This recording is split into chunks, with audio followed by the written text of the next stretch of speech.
Hey everyone, what's up? So in this video, we will talk about state management with Redux in React.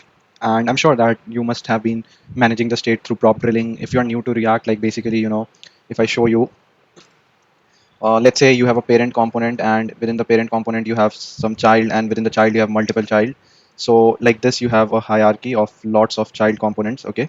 So let's say this is some parent component and then, we have all these kind of like components at the top hierarchy and we keep on going. So something that is coming from the parent component. So let's say if we have some data point which is coming, we need to do prop drilling to make it reach this particular child component. Okay, and this could be a way if your application is not too complicated, but when you have a big application and it is expected to grow, it becomes really difficult to maintain this prop drilling. It makes your code much more complicated and even less scalable, I would say, because from tomorrow if some new requirement comes in, you have to do this prop drilling for every single component, and this is just one hierarchy. Let's just say let me say we had another component like this where we had multiple branches and so on. So there is one going like this, then there is one more going like that, and so on. You have lots of components, which generally happens in a big front-end application. And in those cases, you cannot just keep on doing this prop drilling thing and supplying the component. And let's say if tomorrow there is a change, you have to supply it to each of these component one by one, or make changes accordingly, which makes it very much complicated. Instead of this, there is a standard approach where you have all your front-end application. Let's say you have a particular container, you have all the applications inside this, and then you have a simple state global store. So basically you have a store where you can actually talk to the application back and forth, and then whenever whichever component, let's say there is one component here and then there is a child component of this parent component and so on. So you can actually basically from this component call the Redux store and then tell them, okay, this is the data that I need, and then you get the data back. So you have dispatchers and actions basically to read the data and do all those kind of stuff that we will be looking into. Okay, and what makes this easy is that you don't have to have a you, you don't need to have a unidirectional connect for these component. Okay, it can be actually accessed through this one, or if you want through this one, independent of affecting any of these components at all. Okay, and we will see what this means. So we will just quickly go to the terminal and create a React app. So I'm just using create React application and my app, and I'm using TypeScript template because JavaScript template is pretty straightforward. So I'm just going with this, and let's see. Okay, so meanwhile this happens, I hope you got the concept. Like we don't need to do prop drilling. We don't need to connect these components with one single string, which is prop drilling. And basically in order to have the ability to connect, we will just have this parent component. And in this parent component, we will add the store provider. So the global store would be connected as a provider to this parent component. And whatever all components are subnested within this parent component, all of those components would be able to independently access the global store, which is the store. Okay, so whatever Redux store that we have here, all of these components would be able to access it if we keep the provider at the top level component, and that's what we will be seeing now. Okay, so it's almost complete.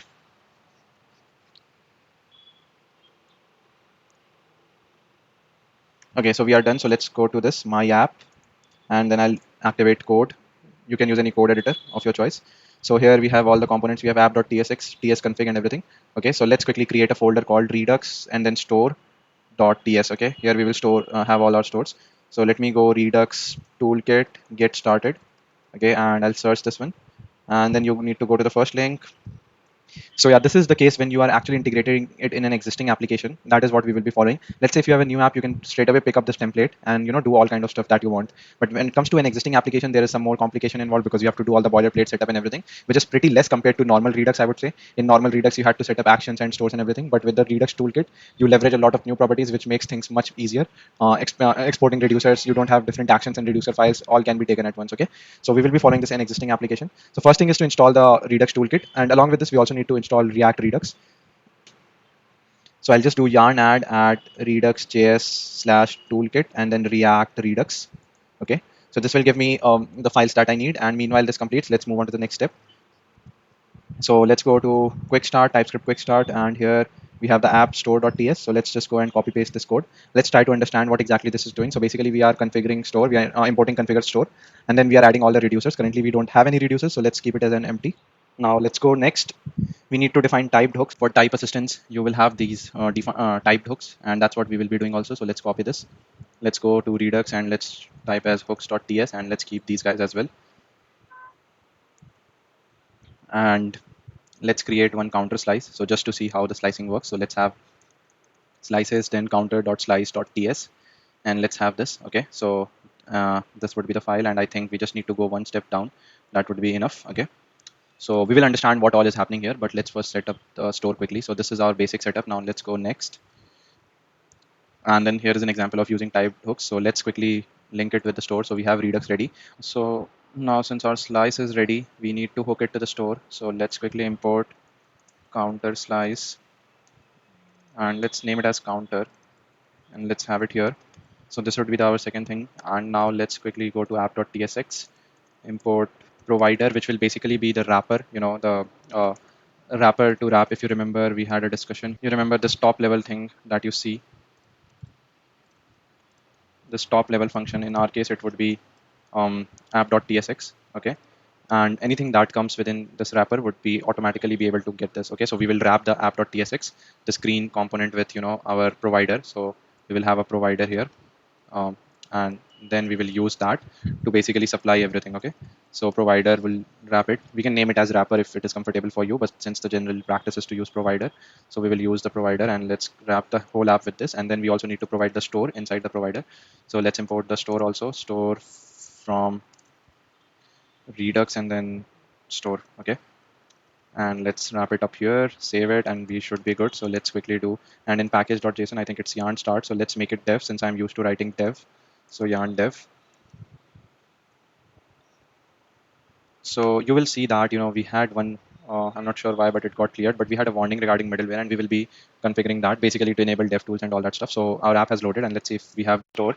So this is an extension, Redux DevTools, that I would highly recommend using when you are managing state through Redux. It helps you to see the state and everything. And you can see that our state has been loaded. Okay. So number one task was successful. Now, a few things that I would like to change is I would like to say DevTools only enable in development environment. So if it is development environment, enable it, otherwise not. Okay. So now you will see that dev tools are enabled. But let's say if I change make a typo here and okay, TypeScript is complaining. So I think I need to make it production and then save it. And if I reload the app, you will see that now dev tools are disabled. So basically this is, for your dev purposes and for security purposes, you don't want your end users to, see the states and everything and make the app a little more predictable. And there can be other reasons also. This, disabling this would ensure that you don't load those extra scripts which are used to facilitate the debugging and all that stuff, and so making your app more performant. Okay, so that is one thing. And now we are done here. So let's go to app.tsx. Now let's quickly see how we can access any variable. Okay, so first for that we have to go to slice. Let's say I want to get this value. Okay, so what I'll do is I will create const. What was the name? It was value, I guess. So I'll destructure it and then I'll use app. And of course, I need to actually use it with inside of the provider. So let's quickly make a component out of here. So index dot, okay, and we will have parent, something like this. Okay, and we don't need this, so let's get rid of it. And let's have const value equal to use app selector. And here we will pass in state, and since it's state dot counter, so this is the global state that you see here. Okay, so whatever you put in reducer, that all will be appearing here. So we are destructuring the value and let's have value here. Okay, now quickly let's maybe remove this anchor tag and have parent. Okay, so now if I go back, so you can see parent is 0. All right, so this is one way. Okay, and let's say we had one more thing. So here, let's see. So we define interfaces in TypeScript. We have to define it, and let's say what do we want to add? Let's say name, which would be type of string. So we have to again define the name here. So let's have this as an empty name for initially, or let's say guest. Okay, so and increment, decrement, and all that. Now, if I wanted to access this name value, I'll just go back there and add this name, and then let's have a comma here and name, and then this name value. Okay. So let's see what happens. So name is guest. All right. And let's now have one more div, a wrapper div, I would say, which would be, let's say now we want to increment the value. So let's have a button, add 1 to the value. Okay. And so we want to add 1 to the value. Let's say we have one more button, subtract 1 to the value. Okay. Let's see how it looks. And let's have maybe some, maybe add a style of margin left to be 1 rem. Okay. So now we need to dispatch this action to our global store. So if you quickly see how this will be happening is, so this is our parent component. Okay. Oops. Let me make it here. And then this is our Redux store. So what we need to do is we need to dispatch an action to tell the store, hey, can you please increment the value? So here we have value, which is a number of type 0, and then we have name, which is string. and I think it is auto capitalizing it. So let's change it back to small. Okay. And this is our parent component. All right. So what ideally we want is, basically whenever the parent requests, we need to dispatch an action. Okay. We need to dispatch the action to our Redux store saying that, hey, can you please increment or update the value of this particular element. Okay. So this is how we will be sending request. And for that, to get the value, we used use app selector. You remember we used this hook that we created in JavaScript. It would be just use selector because there is no type safety involved there. So you can use selector in JavaScript, but in TypeScript, we created a custom hook, and that's what we are using. So use app selector. Now, to update a certain value, we will similarly use app dispatch, and in JavaScript, it would be just use dispatch. Okay, and these use dispatch could directly be imported from React Redux. So if I go to hooks, you will see that use dispatch and use selector is exported. So how you can understand this is that whenever you want to update a certain value, then you use app dispatch to dispatch an action to update it, and when you want to just read it, you can use app selector. Okay, and that's what we will be seeing this. You can see that these are two hooks that we are creating it. Okay, so anyways, so let's go back parent to the parent component, and now we want to dispatch an action. So before that, we have to create a dispatcher. So you can see that we have increment, state.value, decrement, and so on, and it can be anything. State.value equal to 10 or state.value. Let's say actually let's have an input box. So let's have const input num set input num react dot use state to be 10. Okay, and then what we want to do is we have to have an input box here, placeholder equal to enter the number. And let's quickly, actually, you know what, let's keep these buttons after this, and then one more button. Let's copy this guy here, paste it, update the number. Okay, like this, and then we'll have a value here which would be input num, and then we will have on change handler set input num plus of e dot target dot value. Okay, and in this case update, we have a custom, so increment by amount. So here you can see that amount, we are passing a payload action. Again, this is a TypeScript thing, so whatever payload action, whatever expected payload it is supposed to be, that is coming here. Okay, so we have to pass a number payload. Okay, so we can quickly create our dispatch function. So const dispatch equal to use app dispatch. Okay, so basically this is a dispatcher hook that will dispatch these actions. Okay, now look at here carefully. Now you will understand everything what exactly is happening. So I'll add on click events. So on click, I want to dispatch these actions. Okay, so what I'll do is I'll put on dispatch and whatever functions these are. So I'll use increment, decrement, and increment by amount. So first let's have increment. So I'll let me increment. So you can see that it is letting me import it. You can see that it is imported from the counter slice, and here it is exported. So on add one to the value, I want to increment. Similarly for I need to use decrement also, and then increment by value, I guess increment by amount. Okay, so I'll import this as well and decrement. So subtract, I'll use decrement, and then here I will use increment by amount. And what would be the amount? The amount would be the input that we receive in the placeholder, enter a number. Okay, so here I'll just put in this value. So now this is ready. So now let's see. So you can see that here we have our app, and let's have a BR line breaker here so that it looks a little bit better. So you can see, okay, so now we have this. So let's say we click on add value. So you see it is updated directly, right? And let's say subtract a value, it again becomes 0. Now 0 plus 10 increment by amount. So this would be update, actually let's have it dynamically update by, and here we will use input num. Okay, so it says update by 10, let's say update by 2, and accordingly it will update. So let's say if it currently it is 0, you can see here currently the value is 0, and if I click on update by 2, it updates by 2, and you can see that these are the actions that are taking place. So we can see that what is it, increment by amount. I mean, for debugging purposes you can always see that. Okay, so this is how you can globally adjust the state. And similarly, if there was any other component, let's say this was parent, and inside parent we have another child. So let's say child component and index.tsx, let's say tsrfc child. Okay, and here let's say in this component we want to change the name. So what we will do is const name, again the same syntax, use app selector, and here we will use state and then state dot counter to refer to the same reducer. Okay, and now we will say name is, okay, like this. Now let's just think what it would be uh, if you have to change the name. Okay, you can pause the video and think about it, how exactly that would look like. And now I will move ahead. So I'll just use a const text comma set text, which would be react dot use state empty string, and then input value equal to text set value, sorry, on change handler will be e, which will basically set text to e.target.value. Okay, and now I need to close this as well, and let's have a button which will basically update the name. Okay, update name, and this will dispatch the action. So let's have a on click handler here as well. uh, so we need to create a dispatch, use app dispatch hook, and you can see that these two hooks are auto imported. Okay, just make sure these are imported, otherwise you may see some errors. And then dispatch, and let's quickly go to count to slice and add a update or set name method which will have state in action, payload action of string. Again, this is a TypeScript stuff, so you don't need to worry about this in JavaScript. And then we will do state dot name equal to action dot payload. Okay, so and then we need to export this. So this is how we will export it. And let me save this and go back to dispatch, set name, and then I'll put the text in there. Okay, and let's have this child component. You can see that I'm not passing any prop from the parent, so here I have the parent component, and let me quickly add the child component. So you can see that I'm not passing any prop, but I'm still able to access the stored detail variables, and that's why this makes the code more readable and easy to understand. Okay, so if we go back, so here you can see that we have this name is guest and name guest. So let's say we want to change the name to Sam, and let's say update name. So you can see that this is also getting changed. Okay, this is again about the synchronous method.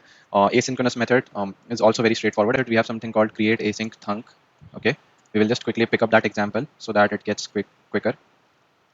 So here you can see that it's imported from Redux Toolkit, and then we have create async Thunks. So let's quickly have this in here. So if you see here, we can just copy paste this example. Uh, Let me quickly select it and copy and paste it here. And we need to import it from Redux Toolkit. And you can see that here we can make asynchronous calls, get the data, and return this response data. And then we can collect this data, in extra reducers. So if you see, if I close this reducer, so I'll just do extra reducers and then builder. And I think it's builder.add case. So we can add cases how we want to manipulate. So let's say when it is pending, um, and then I think we have state comma action. So here we can just log pending case, meaning that this action is still going on. And then when it is fulfilled, we can just have one more dot add case, fetch users by id dot fulfilled, and then again we can do state comma action and console.log fulfilled. And let's say this would be basically state dot name equal to, let's say, action dot payload, and this payload is supposed to be, let's say, string. So payload action of string type. Okay, all right, so this is how we can do all this thing. And of course we can just make, since we are not using it, we can just keep it empty as well. That is also not a problem. Okay, so here we have this API. So instead of just this, we can just create a asynchronous function, const get name equal to async of let's actually return a promise, new promise, resolve after 2 seconds. So set timeout, resolve, new name, and then let's have a timeout of 2 seconds. Okay, so we will just have it like this, and instead of this API thing, we can just get name, and we can just return the response. And also we don't need these parameters. We can actually use Thunk API. Basically, Thunk API gives you the dispatcher and get state. So get state gives you the access to all the states that are available. Like, let's say you wanted to access some other state from the same, in the store you have all these states, right? Let's say we had multiple states in here, so we could access those as well. Okay, and then in dispatch gives you the access to all the dispatching actions. So since we don't need any of this, so we can just remove this all and keep it simple. And now I think we are getting this error because this response is seemingly unknown. Okay, so we have to specify the type that it's supposed to return a string at all cases. And I think now that error has been gone. Okay, so this is an asynchronous example. And again, to dispatch this this fetch user by ID action, we can just do an export and copy, go to our child component. Let's have one more button. Let's have one more button. And instead of text, we will just dispatch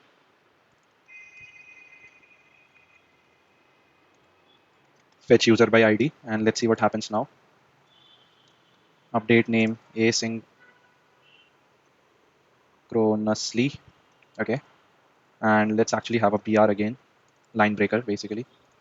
All right, so now see what happens. So the idea is, once I click this, the name would be, basically this is to simulate an API call which takes 2 seconds. So if I show you back here, okay, so here you can see that we have asynchronous thunk. We are awaiting get name and then returning the response and then catching that response builder If the action is pending, then log pending case. If the action is fulfilled, then log I mean fulfilled, and then update the name. Okay, so this will take 2 seconds because you can see that this promise gets resolved after 2 seconds. Okay, so let's first change the name to Sam, and it gets changed immediately. And let's have our console ready. So now if I update name asynchronously, so it says pending case, and after 2 seconds it says fulfilled, and now the new name is new name. Okay. So I hope you got the idea of how you can use Redux Toolkit to basically manage state synchronously, asynchronously in whatever possible way. And this is just an example. This is just to show the power and capabilities. Using this small example, you can pretty much do anything. You can create multiple slices in different counter slice. You can create more slices and update this. You can set up the dev tools. You can perform asynchronous operations, set timeout. And one more thing that I talked about was to use a Thunk API. And since we are not using it, let's have one more. So let's say we have dispatch and get state. Okay, so that things become crystal clear for you as well. So let's say const let's say current value equal to get state, which will give you the access to the whole state. And then we want what do we want? We want the counter state. And since it's saying error, so we have to do some TypeScript typing. So we will do a root state. So this will give us the value. And now let's say we want to dispatch. Let's say we just want to update this also. So what we will do is we will just do increment. What was that? I think it was increment by amount. Okay, so we will do increment by amount, and let's say we want to do increment by 12. Okay, 12 plus the current value. Okay, so this so you can do this also. So this is the use case of Thunk API, which gives you access to the whole state, not just the state limited to counter slice. Let's say if there was some other slice which I have created, I could have referred it like the user slice, whatever slice that I would have created. Okay, but since it's just a counter slice, so I have it like this. And then if you want to dispatch within the asynchronous operation, you can do that as well. So that's there as well. Okay, so this is one use case that was missing, but other than that, other everything is covered. And then you have also an add case of rejected. So you can just do add case fetch users ID dot rejected in case for any reason there is any error. So in that case, you can just console log error happened, something like that, and then it will give you the error message. You can just put like this. You can, if you want more details or on error message, you can just get the action details. So you can do something like this to trigger the error messages and all. But yeah, that's pretty much about Redux toolkit, and this makes life much simpler compared to what it used to be with Redux. You can see that everything is packed in once. You have asynchronous thunks included, you have synchronous dispatching included, and everything. So I hope you like this video. In case if you have any questions, feel free to ask in the comments. And that's all for this video. Thank you very much.